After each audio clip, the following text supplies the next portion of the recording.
অনেকেই প্রশ্ন করে থাকেন, কোনো জ্যোতিষ বন্ধু আপনাদেরকে জানিয়েছে আপনার সন্তান যোগ রয়েছে, সন্তান প্রাপ্তি হওয়ার সম্ভাবনা রয়েছে, কিন্তু কখন হবে?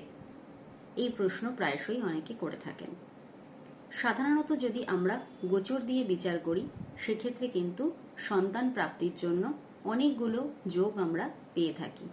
যেমন গোচরে যদি লগ্ন সাপেক্ষে লগ্নে, দ্বিতীয়, পঞ্চমে, সপ্তমে, নবমে কিংবা একাদশে আপনার বৃহস্পতি দেব গোচর করেন, তখন কিন্তু একটা সন্তান প্রাপ্তির সম্ভাবনা প্রায়শই দেখা যায়। আর যদি আমরা নারী অ্যাস্ট্রোলজি অনুযায়ী বলি, সেক্ষেত্রে আমরা যখন আমাদের জন্মছকের বা জন্মকুণ্ডলীর রবি গ্রহের ওপর থেকে বা পঞ্চম ভাবের ওপর থেকে বা পঞ্চম পতির ওপর থেকে বৃহস্পতি গ্রহ পাস করে, তখনও কিন্তু সন্তান প্রাপ্তির সম্ভাবনা থাকে।